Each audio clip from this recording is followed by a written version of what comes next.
Di balik dinding istana, aku hanyalah seorang budak. Tapi entah mengapa, para penulis sejarah akhirnya mengukir namaku di antara para raja. Namaku Halim.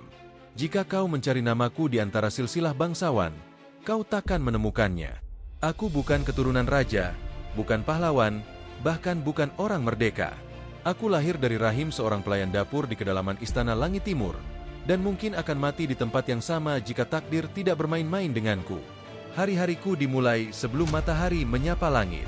Aku bertugas menjaga kebersihan perpustakaan istana, menyusun gulungan-gulungan tua yang berdebu, dan terkadang membawa teh hangat untuk penasihat Agung Wusen, seorang lelaki tua yang nyaris tak pernah bicara, kecuali saat mengajar burung murainya membaca aksara kuno. Bagi sebagian orang, perpustakaan hanyalah tempat sunyi dengan bau kertas lapu. Tapi bagiku, tempat itu seperti istana kedua. Di sanalah aku menemukan keajaiban yang tak bisa diberikan dunia nyata. Cerita. Aku belajar membaca diam-diam. Setiap malam, setelah semua pekerjaan selesai, aku mengendap-endap ke pojok ruangan dan membuka gulungan tua tentang sejarah kekaisaran, ilmu bintang, atau dongeng dari negeri-negeri asing. Tidak ada yang tahu, kecuali burung murai Wusen, yang kadang menirukan bisikan bacaanku sambil mengepakkan sayap seolah ingin ikut membalik halaman. Kadang aku bertanya dalam hati, kenapa aku merasa begitu damai di balik rak-rak tua itu? Mungkin karena di sana, status sosial tidak penting. Di antara huruf dan kalimat, aku bisa jadi siapapun, seorang penyair, penjelajah, bahkan kaisar. Dan anehnya, Wusen seolah tahu semuanya. Suatu hari, saat aku diam-diam menyalin puisi dari sebuah gulungan rusak, ia muncul dari balik tirai dan duduk diam. Aku nyaris menjatuhkan kuasku karena takut. Tapi ia hanya tersenyum samar. Kau tahu kenapa kaisar pertama menyukai puisi? Aku menggeleng. Karena dalam puisi, seseorang bisa mengutuk dunia tanpa terdengar seperti sedang memberontak. Setelah hari itu, Wusen mulai memberiku tugas aneh, menyalin teks-teks lama, mengurutkan gulungan sejarah berdasarkan tanggal, bahkan mengartikan simbol-simbol kuno. Aku tak pernah berani bertanya kenapa, tapi aku senang melakukannya. Selama itu, istana tampak tenang. Kaisar Ruan XI, yang sudah memerintah lebih dari 20 tahun, dikenal bijak dan penuh kasih.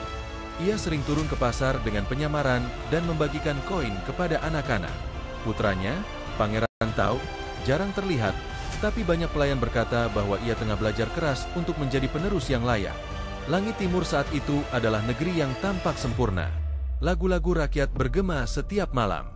Lentera-lentera menggantung di sepanjang jalan istana, dan bunga plum bermekaran seperti salju merah muda di musim semi. Aku tidak pernah membayangkan bahwa semua itu akan berubah, bahwa tenang hanyalah kedok sebelum badai, bahwa semua cerita indah yang kubaca diam-diam di pojok perpustakaan akan berubah menjadi kisah nyata yang harus kutuliskan dengan air mata. Hari itu belum tiba, tapi aku bisa merasakannya, seperti awan gelap di kejauhan yang belum terdengar, tapi sudah mengubah cara burung-burung terbang. Dan aku, budak perpustakaan yang tak pernah disebut dalam nama atau gelar, berdiri tepat di tengah panggung sejarah yang belum ditulis. Aku tak tahu bahwa jalan hidupku akan membawa pada kejatuhan sebuah kekaisaran. Tapi barangkali, inilah sebabnya aku belajar membaca, agar aku bisa menulis kebenaran saat yang lain memilih diam. Dan kebenaran itu datang lebih cepat dari yang kuduga. Hari itu, langit terlalu sunyi. Tak ada angin, tak ada cicit burung di halaman dalam istana. Bahkan burung murai Wusen, yang biasanya ribut seperti anak kecil di pagi hari, hanya diam di atas sangkarnya. Seolah semua makhluk tahu bahwa hari itu, sesuatu akan berubah. Pagi yang biasanya hangat berubah tegang saat pengumuman mendadak disampaikan oleh prajurit tinggi istana. Kaisar Ruan XI, sang ayah negeri, pelindung langit timur, jatuh sakit mendadak dan tidak dapat tampil dalam perayaan musim semi. Untuk sementara waktu, Pangeran Tao akan memimpin upacara sebagai pengganti. Tentu saja para pelayan berbisik. Aku pun mendengarnya. Ada yang mengatakan kaisar diracun. Ada yang mengatakan beliau kesurupan roh leluhur. Ada juga yang bilang, ini hanyalah cara halus untuk menyingkirkan beliau secara perlahan. Aku tak percaya semuanya. Tapi aku tahu satu hal. Istana tidak pernah setenang ini ketika sesuatu yang baik terjadi. Pangeran Tao naik ke tampuk kekuasaan sementara seperti badai yang menerjang halaman bunga. Ia menghapus beberapa posisi penasihat senior dalam satu hari. Salah satunya adalah Wusen. Wusen tidak menolak. Ia hanya tersenyum tipis saat digiring keluar dengan barang-barangnya. Tapi matanya, mata yang tak pernah kehilangan kedalaman, menatapku sejenak saat melewatiku di koridor perpustakaan. Ia tak berkata apa-apa, hanya mengangguk perlahan, seperti menyerahkan obor yang tak bisa kulihat. Hari-hari berikutnya, perpustakaan tidak lagi terasa seperti rumah. Bagian belakangnya ditutup, beberapa gulungan dikeluarkan, dibakar di halaman istana karena dianggap tidak sesuai dengan semangat kekaisaran baru. Aku nyaris menjerit saat melihat gulungan catatan leluhur timur. Salah satu naskah tertua yang pernah kusalin dengan tangan gemetar, dilempar ke api tanpa sedikit pun rasa hormat. Tak ada yang bisa kulakukan kecuali berdiri di kejauhan, menyamar sebagai budak bisu yang tak tahu apa-apa. Tapi di dalam dadaku, sesuatu mulai bergemuruh. Malam itu, aku masuk kembali ke perpustakaan secara diam-diam. Tak banyak yang tersisa. Tapi di balik rak lama yang sudah retak, aku menemukan sesuatu yang tak seharusnya ada di sana. Sebuah gulungan kecil yang dibungkus kain lusuh. Gulungan ini bukan bagian dari koleksi umum. Gulungan ini tersembunyi. Dengan tangan gemetar, aku membukanya. Tulisan di dalamnya bergaya sangat kuno, bahkan lebih tua dari tulisan yang biasa kutemui. Tapi aku mengenali cap merah yang memudar di ujungnya, cap resmi Kekaisaran Langit Timur generasi pertama. Gulungan itu tidak menceritakan kisah kejayaan.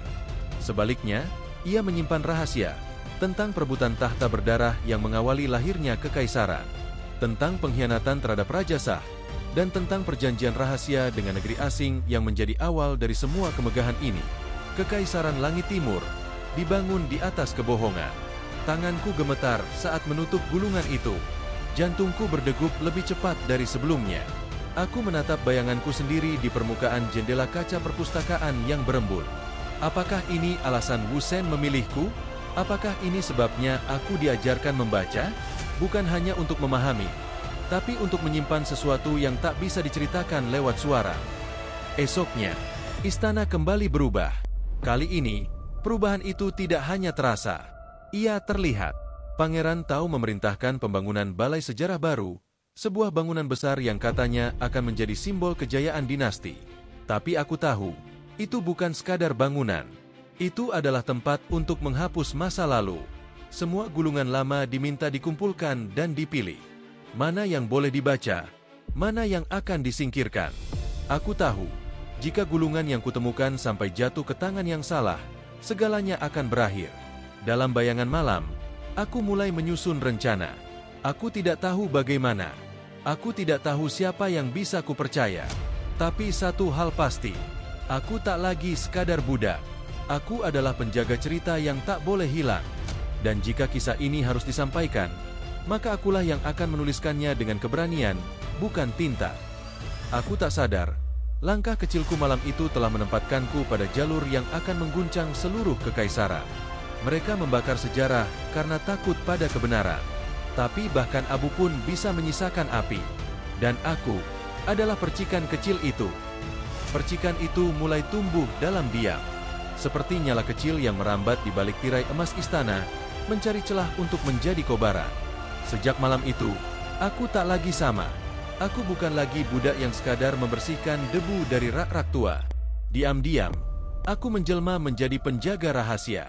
Aku menyembunyikan gulungan itu dalam wadah bambu yang kutanam di dasar pot bonsai tua milik Wusen, satu-satunya benda yang masih tersisa di ruangannya.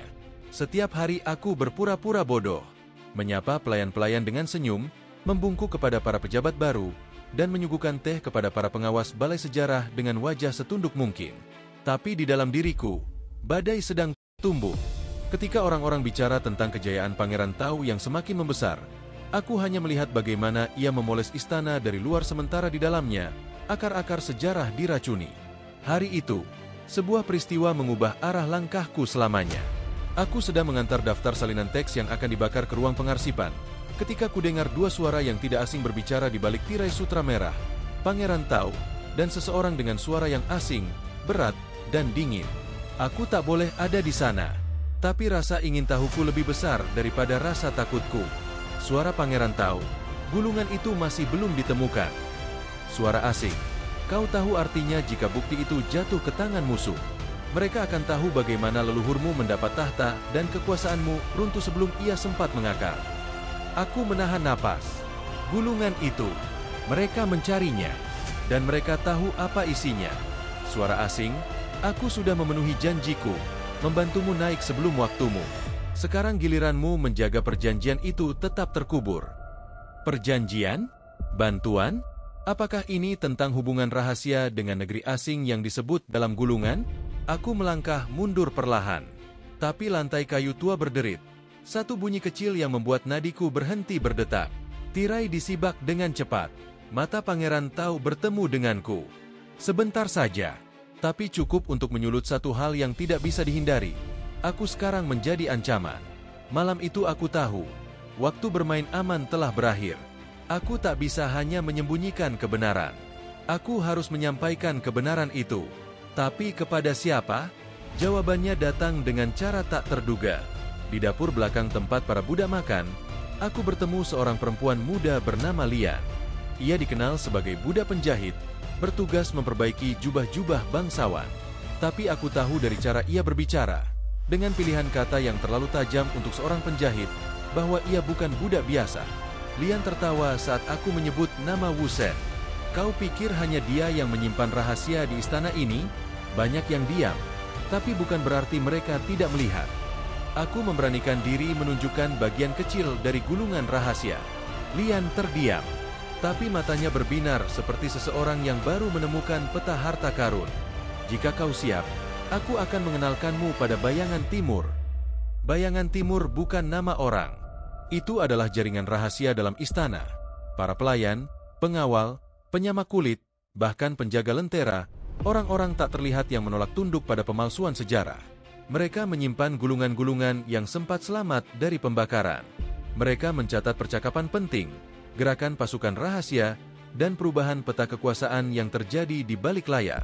Aku bergabung dengan mereka, dengan segala ketakutan, kebingungan, dan harapan. Malam-malam kami diisi dengan pertemuan rahasia di ruang bawah tanah, menerjemahkan gulungan, menyusun ulang potongan sejarah yang hilang. Siang hari, kami kembali menjadi orang biasa, menyikat lantai, menyiapkan teh, memperbaiki jubah, seakan dunia tidak berubah. Tapi kami tahu, waktu kami sedikit. Pangeran Tau semakin curiga. Beberapa pelayan menghilang tanpa jejak. Bahkan Wu Sen, yang katanya diasingkan, tak pernah benar-benar ditemukan. Aku mulai bermimpi buruk tentang gulungan yang terbakar, tentang suara Pangeran Tau yang bergaung di lorong-lorong istana, tentang tanganku yang memegang pena, tapi tak mampu menulis apapun. Tapi aku tak mundur. Tidak sekarang. Jika sejarah palsu sedang ditulis di atas emas dan batu giok, maka kami akan menulis kebenaran di balik bayangan. Aku menetapkan tujuan, membawa gulungan itu keluar dari istana dan menyebarkannya ke tangan rakyat. Bukan untuk menggulingkan kekuasaan, tapi agar rakyat tahu dari mana semua ini bermula, dan kepada siapa mereka benar-benar memberi kesetiaan. Tapi untuk itu, aku harus melewati penjaga, melawan tipu daya, dan mungkin mengorbankan lebih dari sekadar kebebasanku. Dan disitulah cerita ini benar-benar dimulai. Aku memulai sebagai budak yang membaca sejarah. Kini aku menjadi bagian darinya. Tapi tidak semua yang ingin menulis kisah akan hidup cukup lama untuk menyelesaikannya. Aku tahu itu, tapi aku tidak tahu bahwa hari itu akan datang secepat ini. Rencana kami sudah tersusun. Aku dan Lian akan menyelundupkan gulungan keluar dari istana melalui jalur pengangkut limbah tua yang terhubung ke pasar malam. Gulungan itu akan dibawa ke rumah seorang guru tua di luar tembok kota, seseorang dari masa lalu Wu Sen yang masih percaya pada kebenaran. Malam itu, aku menyelinap keluar dari kamar pelayan, membawa gulungan yang terbungkus dalam kantung beras. Napasku berat, tapi dadaku dipenuhi tekad. Namun tepat ketika aku melewati gerbang belakang yang seharusnya dijaga oleh simpatisan Bayangan Timur, tidak ada siapapun di sana. Aku merasa sesuatu tidak beres. Langkahku melambat. Bayangan terasa terlalu panjang di tembok batu. Dan tiba-tiba, dari arah kanan, suara sepatu baja menghantam tanah dengan irama yang terlalu rapi. Pasukan pengawal istana. Mereka mengepungku tanpa kata. Salah satunya membuka kantung yang kubawa. Matanya menyipit saat melihat gulungan itu, lalu berpaling padaku dengan senyum dingin. Budak yang bisa membaca, ternyata juga bisa mengkhianat. Aku dibawa ke ruang bawah tanah istana, tempat yang tidak disebut dalam peta. Tidak ada jendela, tidak ada waktu, hanya dinding batu, bau kelembapan, dan langkah-langkah bergema tanpa asal. Hari-hari berikutnya berlalu tanpa hitungan. Makanan diberikan sekali sehari. Tak ada siksaan fisik, tapi kesepian adalah siksaan yang lebih kejam. Di dalam kegelapan itu, aku hanya bisa memeluk satu-satunya yang tersisa, ingatan. Aku mengingat tawa Lian saat ia mengejek kecanggunganku membaca aksara kuno. Aku mengingat mata Wu Shen yang menatapku seperti mengerti masa depanku lebih dari aku sendiri. Aku mengingat hari pertama aku menyentuh gulungan, dan menyadari bahwa kebohongan bisa ditulis dengan kaligrafi yang indah. Kemudian, pada hari kesekian, aku tak tahu lagi itu hari keberapa, pintu besi terbuka. Seorang pria masuk, tingginya menjulang, pakaiannya mewah. Rambutnya diikat dengan benang emas. Tapi yang paling ku kenal adalah matanya. Pangeran Tao. Ia duduk di depanku. Tenang, penuh percaya diri. Kau pikir satu gulungan bisa meruntuhkan kekaisaran? Aku diam. Karena apapun yang kukatakan akan dipelintir menjadi pengakuan.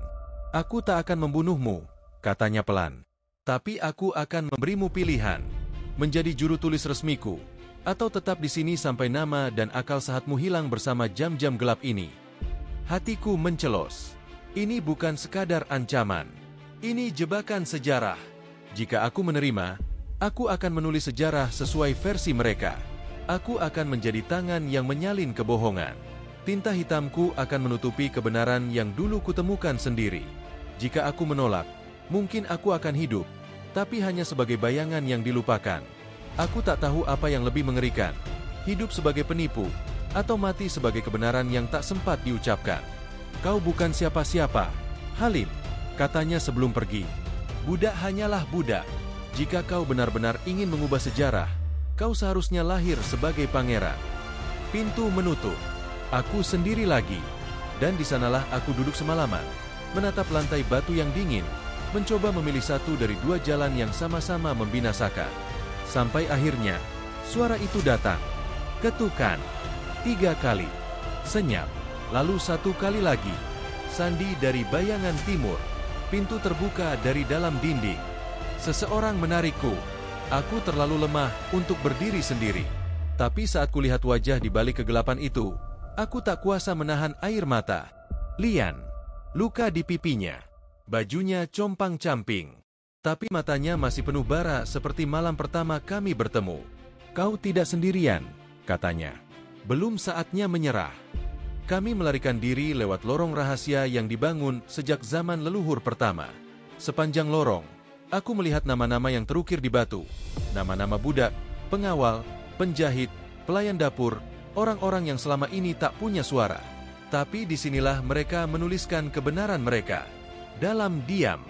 Dalam bayangan, ketika kami keluar ke udara malam yang dingin, aku hanya membawa satu benda, salinan gulungan itu yang berhasil kusimpan dalam lipatan baju. Gulungan itu, dan tekad baru. Jika aku tidak bisa menyampaikan kebenaran dari dalam istana, maka aku akan menyebarkannya dari luar. Bahkan jika harus melintasi gunung, melewati pelabuhan, menyeberangi perbatasan. Aku tak butuh tahta, aku hanya butuh pena, dan satu orang yang mau mendengar. Tapi aku tahu, sekali aku memilih jalan ini, aku tak bisa kembali. Dan jalan itu, baru saja dimulai. Aku memilih jalan yang tak bisa dipilih 2 kali. Tapi di ujungnya, aku akan membawa cahaya yang tidak bisa mereka padamkan dengan bayangan. Dan sejak langkah pertama itu, aku tahu, tak ada lagi tempat untuk bersembunyi. Kami meninggalkan kota saat fajar mulai merekah, menyelinap di antara kereta-kereta dagang dan rombongan peziarah. Lian menyamar sebagai pedagang obat. Aku menjadi asistennya yang bisu. Kami harus berpura-pura, karena nama kami, terutama namaku, sudah tersebar sebagai buronan yang mencuri dokumen kerajaan. Tapi yang kucuri bukan sekadar dokumen. Yang kubawa adalah kebenaran. Dan itu jauh lebih berbahaya dari apapun. Hari-hari berikutnya kami habiskan berpindah-pindah. Dari desa kecil yang terlupakan peta, hingga penginapan di balik kuil tua. Setiap tempat membawa kami semakin jauh dari istana, tapi semakin dekat dengan tujuan. Tujuan itu adalah Gunung Qilin, tempat seorang guru tua bernama Shifu An tinggal. Konon, ia adalah satu-satunya orang yang masih menyimpan salinan asli silsilah kekaisaran, versi sebelum disunting dan dipoles oleh penguasa baru. Wu Shen pernah menyebutnya sebagai cermin tua, karena Shifu An tak hanya melihat masa lalu, tapi juga menampakkan keburukan yang ingin disembunyikan. Namun perjalanan ke Qilin bukan perjalanan biasa. Kami kehabisan bekal di tengah hutan. Hujan turun seperti air langit marah. Lian demam. Dan aku hanya bisa menyelimuti kami berdua dengan jubah tipis, berharap pagi segera datang. Tapi pagi itu justru membawa ancaman baru. Dari balik kabut, muncul 3 penunggang kuda. Mereka bukan pencari kayu, dan mereka bukan penduduk desa. Jubah hitam mereka, pedang di punggung, dan lambang naga emas di dada. Semua menandakan satu hal, mereka adalah mata-mata kekaisaran. Kami bersembunyi di celah batu. Nafasku tercekat ketika salah satu dari mereka berhenti hanya beberapa langkah dari tempat kami. Tapi saat itulah, Lian melakukan sesuatu yang takkan pernah kulupakan. Ia berdiri sendiri, lalu melangkah keluar dari persembunyian. Aku budak pelarian dari penginapan utara, katanya dengan suara lemah. Yang bersamaku sudah meninggal karena demam. Mataku membelalak, tapi aku tahu, ia sedang mengorbankan dirinya agar aku bisa kabur. Aku tak bisa bergerak, tapi Lian menatapku sekilas. Hanya sedetik, tatapan itu mengatakan segalanya. Lari. Skam. Aku berlari menembus kabut, menjauh dari suara bentakan, dari jeritan, dari keberanian yang tak bisa kubalas. Hari itu aku kehilangan seseorang yang tak sempat kupeluk untuk terakhir kalinya. Tapi aku tak boleh berhenti, karena jika aku berhenti, maka semua pengorbanan akan sia-sia. Beberapa hari kemudian, dengan pakaian compang-camping dan tubuh nyaris roboh, aku sampai di kaki Gunung Qilin. Di sana, kulihat sebuah pondok kecil berdiri di antara pohon pinus tua. Shifu An menatapku tanpa berkata apa-apa saat aku menyerahkan gulungan. Ia membukanya perlahan, membacanya dengan mata yang seolah masih menyimpan 1000 cerita. Lalu ia mengangguk. Wu Shen benar, kau datang tepat waktu, meski dunia sudah sangat terlambat. Di pondok itu, aku tinggal selama beberapa pekan. Bersama Shifu An dan para muridnya, kami menyalin ulang isi gulungan, menyusunnya dalam bentuk yang bisa dipahami rakyat awam. Kami mengukirnya pada lempeng kayu, menggandakan salinannya dalam bentuk sandi puisi, bahkan menyembunyikannya dalam cerita rakyat, agar kebenaran bisa menyusup perlahan ke dalam hati mereka yang membacanya tanpa curiga. Kami menyebarkannya lewat para biksu, lewat pemain wayang, lewat para pengelana yang menyanyikan balada tentang budak yang menantang takdir. Aku tak tahu seberapa jauh pesan itu sampai, tapi aku tahu satu hal, benih sudah ditebar, dan bahkan istana yang dibangun dari batu giok bisa runtuh jika akar-akar kebenaran merayap masuk ke dalam tanah yang mereka injak. Suatu malam, saat duduk bersama Shifu An di bawah langit bertabur bintang, aku bertanya, apakah benar sejarah bisa mengubah nasib orang biasa?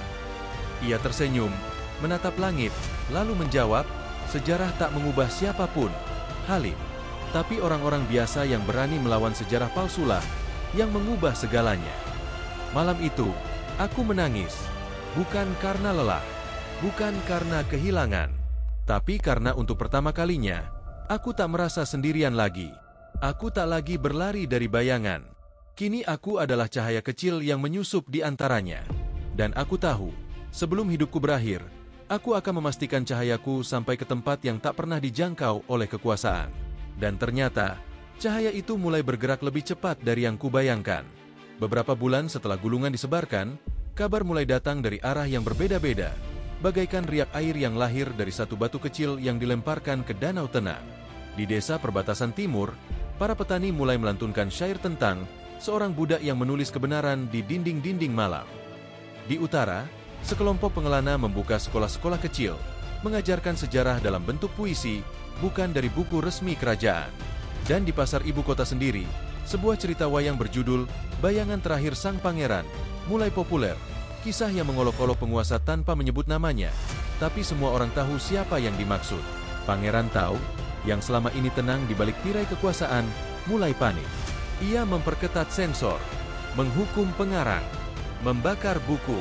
Tapi seperti api yang menyala di padang rumput kering, semakin ia injak, semakin cepat menyebar. Shifu An hanya berkata, kekaisaran selalu takut pada cerita, karena cerita bisa hidup lebih lama dari tembok, lebih kuat dari pedang.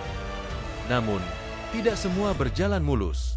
Suatu hari, seorang utusan datang ke pondok kami. Ia membawa gulungan dengan stempel merah kekaisaran. Di dalamnya ada pesan pendek, sebuah undangan, atau lebih tepatnya sebuah tantangan. Halim, budak pelarian, kau dipanggil menghadap dalam sidang umum di depan rakyat dan bangsawan. Bawalah salinan tulisanmu. Buktikan bahwa kau layak disebut penulis sejarah, bukan pengacau. Shifu An mengernyit. Para muridnya menggeleng.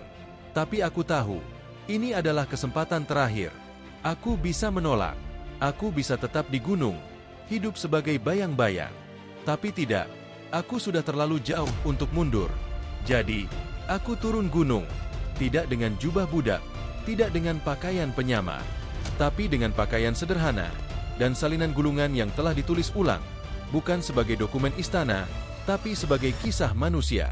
Sidang digelar di Balairung Emas, tempat para pejabat berkumpul. Tapi kali ini, istana membuka pintu untuk rakyat. Di sekelilingku, berdiri petani, pengrajin, bahkan pelayan istana yang dulu satu dapur denganku. Pangeran Tao duduk di singgasananya. Dingin, tegas, tapi di matanya ada bayangan gelisah. Bicara, katanya, jika kau ingin menulis sejarah, maka ucapkan dulu pada kami siapa kau sebenarnya. Aku melangkah ke tengah ruangan. Namaku Halim, anak dari budak pasar, cucu dari pelayan dapur. Aku bukan darah biru, tapi aku punya sesuatu yang kalian lupakan, kebenaran yang kulihat sendiri. Tanganku gemetar saat membuka gulungan, tapi suaraku tak gentar. Inilah kisah para budak yang tak pernah ditulis. Inilah sejarah yang tak dimasukkan ke dalam buku. Inilah suara yang selama ini kalian bungkam, tapi kini berbicara sendiri. Aku membaca tentang penipuan silsilah, tentang pengkhianatan yang menjadikan Pangeran Tao sebagai pewaris, tentang bagaimana semua diselimuti tinta kebohongan. Balairung sunyi. Lalu, satu suara menepuk tangan, disusul yang lain, dan yang lain. Tiba-tiba ruangan bergemuruh, bukan oleh kemarahan, tapi oleh tepuk tangan dari rakyat. Pangeran Tao berdiri. Ia ingin bicara, tapi sebelum suaranya keluar, suara lain lebih keras terdengar. Kami tidak butuh pewaris tahta, kami butuh kebenaran. Pangeran itu menatap sekeliling, lalu pergi dengan langkah cepat, meninggalkan singgasana yang selama ini dijaganya dengan kebohongan. Aku berdiri diam di tengah ruangan, tidak bersorak, tidak menangis, hanya lega. Hari itu, aku bukan lagi budak. Hari itu, aku adalah penulis sejarah. Beberapa waktu kemudian, istana menunjuk dewan sejarah baru, bukan hanya dari bangsawan, tapi juga dari rakyat biasa. Gulungan sejarah ditulis ulang, dengan bab khusus berjudul Mata Sang Budak, Sejarah dari Bawah. Dan di perpustakaan utama ibu kota, gulungan asliku disimpan dalam kotak kaca. Di atasnya tertulis, ditulis oleh Halim, budak yang memilih jalan cahaya di tengah bayangan. Jika kau ingin mengubah sejarah, jangan tunggu lahir sebagai pangeran. Cukup jadi manusia yang berani mengatakan yang benar, bahkan ketika seluruh istana menuliskan yang salah. Kalimat itu kini terukir di dinding batu, di aula perpustakaan yang dulu tak pernah bisa kuimpikan untuk kumasuki. Setiap kali kutatap tulisan itu, aku tak melihat diriku yang sekarang, tapi anak kecil bertelanjang kaki, berlumur arang dapur, memandangi dunia dari celah jendela dapur istana. Kini aku tak perlu mencuri pandang. Dunia telah membukakan jendelanya. Setelah sidang yang mengubah segalanya itu, aku ditawari banyak hal. Gelar, rumah besar, posisi dalam dewan. Tapi aku menolak semuanya. Kecuali satu, kebebasan untuk menulis. Aku memilih tinggal di pinggir kota, di rumah kecil beratap jerami, di mana suara ayam lebih nyaring dari derap kuda istana. Disitulah aku mulai menulis kisah ini, lembar demi lembar, dengan tinta yang kerap kali luntur oleh air mata. Karena kisah ini bukan tentang kemenangan, tapi tentang keberanian. Keberanian Lian, yang menyerahkan dirinya agar aku bisa terus berjalan. Keberanian Shifu An, yang melindungi kebenaran dengan hidupnya sendiri. Keberanian para petani, pedagang, dan anak-anak jalanan yang menyebarkan puisi dan kisah ketika istana membakar buku. Dan, ya, keberanianku sendiri, yang tak datang tiba-tiba, tapi tumbuh perlahan seperti tunas di tanah becek. Suatu pagi, seorang bocah datang ke rumahku. Bajunya sobek, rambutnya awut-awutan, persis seperti aku dulu. Ia membawa selembar kertas. Di atasnya tertulis, "Kak Halim, bolehkah aku menulis sejarah juga?" Aku tersenyum. Kusodorkan pena yang kupakai menulis gulungan pertamaku. "Bukan cuma boleh, kau harus. Karena sejarah milik semua orang, bukan hanya milik mereka yang duduk di singgasana." Hari itu, aku mengerti satu hal penting. Aku mungkin bukan orang yang menumbangkan kekaisaran. Yang kulakukan hanyalah membuka lubang kecil di temboknya. Tapi lubang itu cukup besar untuk membiarkan cahaya masuk. Dan sekali cahaya masuk, bayangan tak bisa lagi bersembunyi. Kini, usiaku telah senja. Janggutku memutih, langkahku melambat. Tapi pikiranku tetap menari di antara huruf-huruf yang kutulis. Di meja kayu usang itu, aku terus menulis. Bukan untuk diriku, tapi untuk generasi yang datang setelahku. Agar mereka tahu bahwa suatu ketika, seorang budak pernah berkata, "Tidak," pada kekuasaan, dan dunia pun berubah. Aku tak tahu apa yang akan terjadi 100 tahun setelah aku tiada. Mungkin istana akan kembali dibangun. Mungkin sejarah kembali dipelintir. Tapi selama masih ada satu pena, satu suara, satu hati yang berani, maka cerita ini akan hidup. Aku adalah budak yang menumbangkan kekaisaran. Tapi lebih dari itu, aku adalah manusia yang menuliskan kembali kemanusiaan di halaman-halaman sejarah. Dan jika kau membaca ini sekarang, maka itu artinya aku tak benar-benar pergi. Aku ada di sini, di antara kalimat-kalimat yang kau simpan, di antara mimpi-mimpi kecilmu yang belum kau wujudkan, dan di setiap keberanianmu untuk berkata, yang benar tetap benar, meski semua memilih diam.